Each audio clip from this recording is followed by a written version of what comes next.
Hi, welcome back to our course, and we are studying a Saraband by Logy.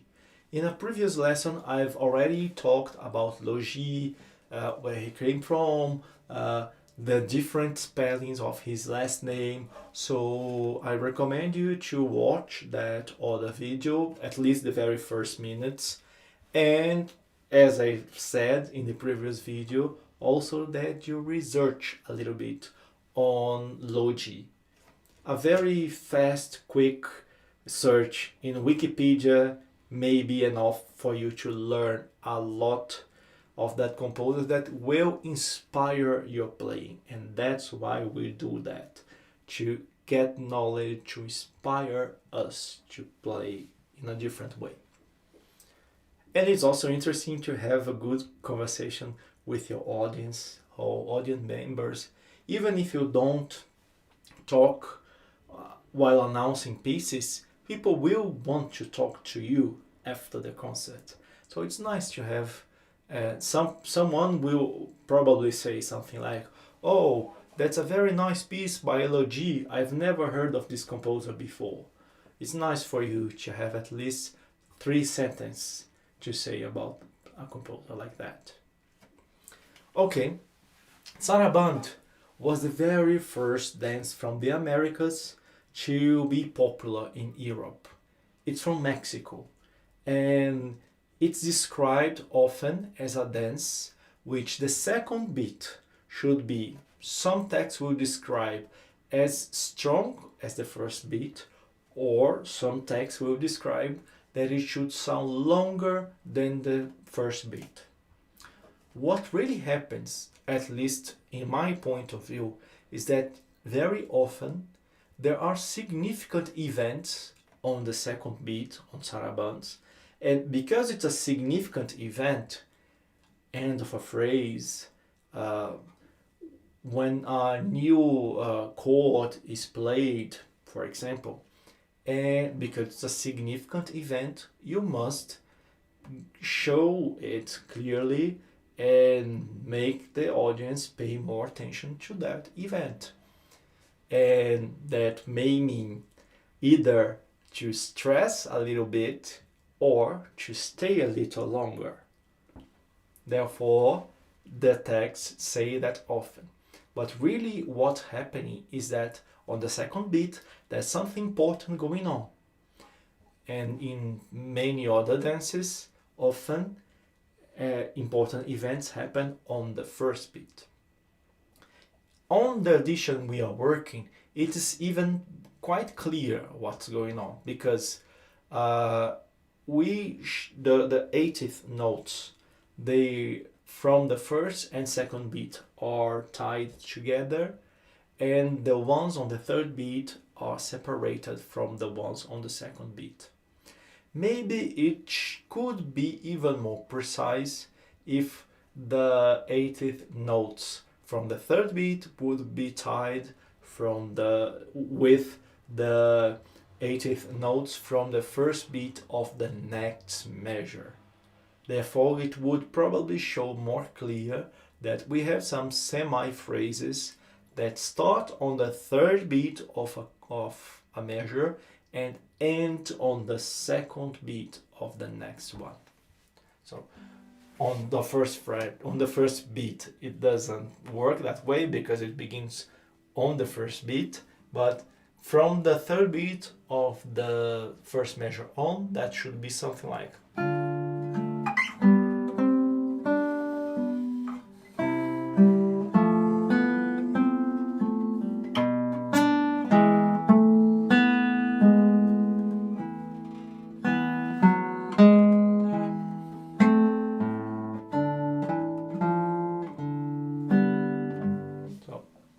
In that piece in particular, what I preferred to do is to hold a little bit longer. I think it was easier, at least for me, to work with agodics.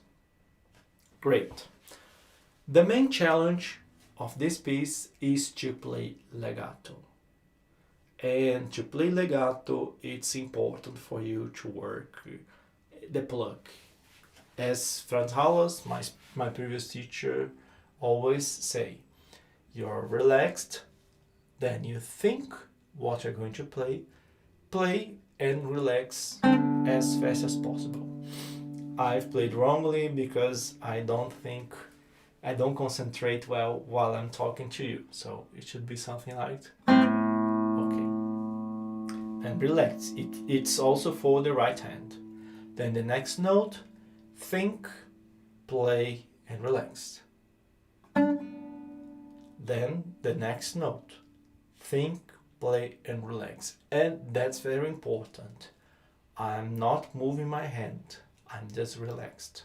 And when I play, I have to play as fast as possible.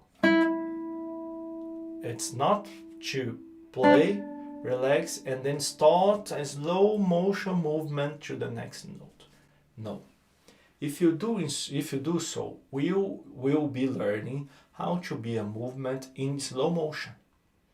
That means that when you have to speed that up, you have to speed the movement up, and that's hard. What we are working here is how to already make fast movements, but you're concentrating before making them, like some martial arts. You think before and then you do the movement quite fast.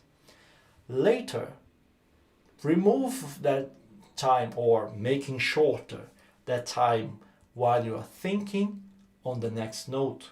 It's so much easier than just trying to make the movement faster when you've learned it in slow motion first. And because you're learning how to do that movement very fast, that will help a lot on the legato.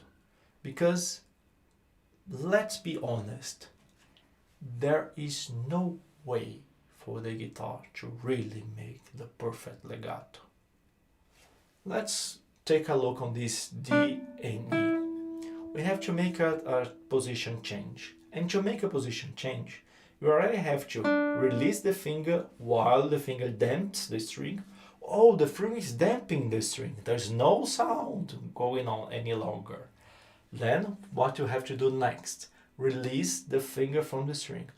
Oh, now there isn't even a finger touching the string. Yeah, so there's no sound going on. There's no sound going on. Then you move to the next position, and only then you play the next note. So of course we have to make between this position change some moments which there is no sound and there is no other option. What we have to work on is to make that moment of silence so fast that our perception doesn't capture it. We are fooling our brains when you're trying to make legatos on the guitar. We are not playing the legato as it should be because it's impossible. But fooling our brains is possible if you make the movement fast. So you've learned how to make the movement fast. Then the legato is possible.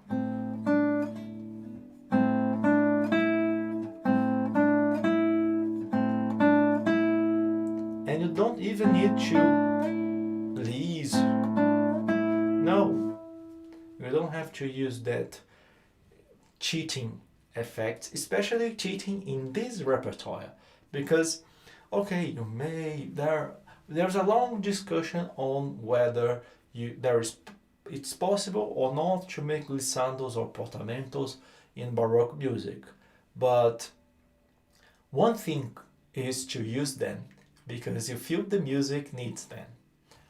Other thing is to use them to to correct a wrong technique. There's no musical reason behind disguising some technical failure. And we can make the correct position change as long as if you make them fast.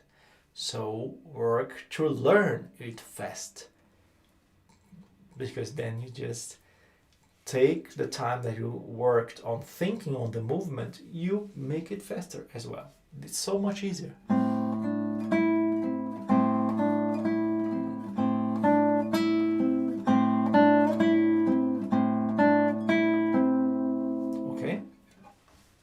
Fine.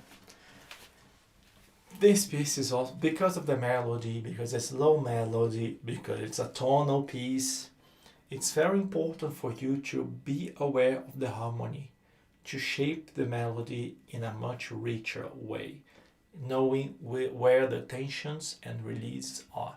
So we have to spend some time also working on the harmony. And here, this piece doesn't show very easily for the level you are which chords we are using. So it starts with the tonic, then the subdominant, then the tonic dominant of the tonic relative, then the tonic relative, then the subdominant relative,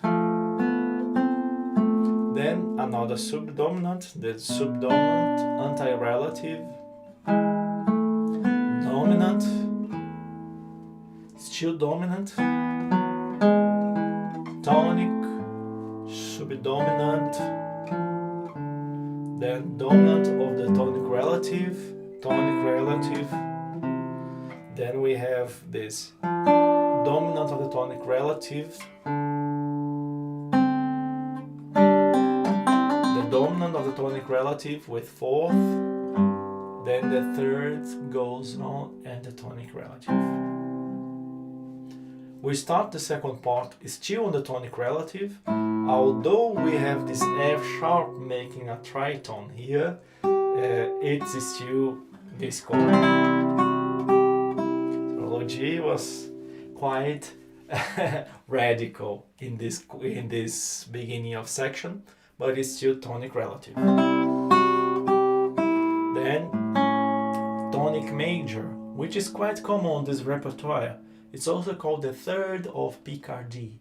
Picardie in French means happiness. It's intended to show that minor, the tonic when it's a minor, in a happier way.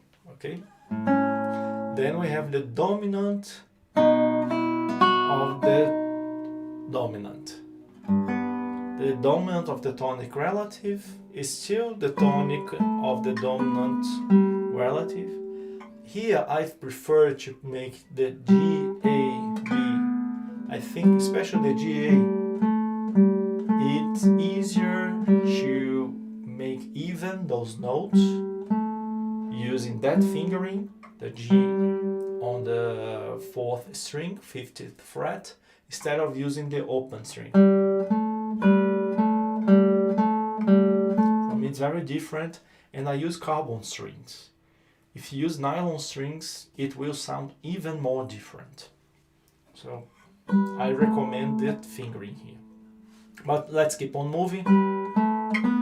Then we are using the dominant of the dominant of the dominant of the tonic relative, dominant of the dominant, and dominant, and then here dominant. Still the dominant,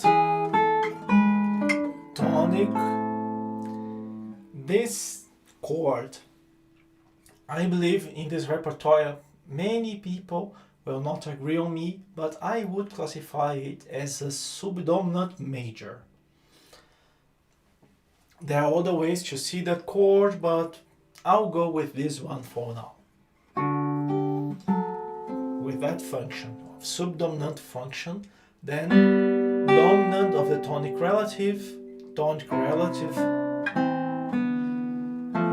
Here it's quite tricky to get which chord is, but I hear it more as a subdominant. Here I think it's just passing notes, then dominant with third and fourth, dominant and tonic. This piece is also clearly a typical baroque dance in two parts.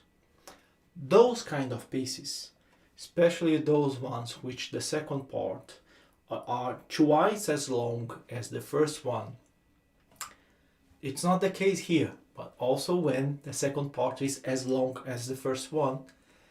although there's a ritornello in every section, the ritornello on the second part is optional. It will be always written, but you may or may not play it. Because I myself don't like to play the same stuff twice, the same way, just after another, and I wasn't creative enough to find some suitable option to make any difference when repeating. I've preferred not to repeat. But if you are more creative than me in this piece and find different ways to show the melodies and shape them or change colors, then I recommend you to repeat it.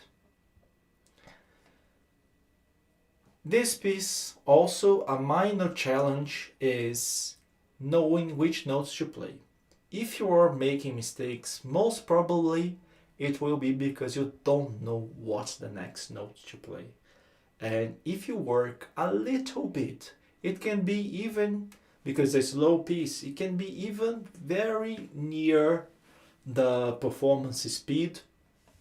If you work saying out loud the note names, especially in a way which you say F and F sharp differently, that will increase a lot the possibility for you to play that piece better and faster, because you really will learn which note to play, not where your finger go, because it's a different kind of knowledge. It's very important for you to know which note you play, not where your finger will go, okay?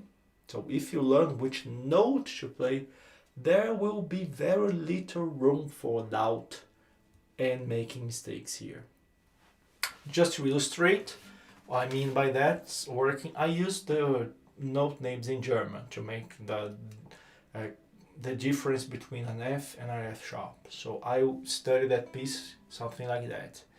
C, D, E, C, F, A, H, C, D, H, E, G, A, C, H, D, G,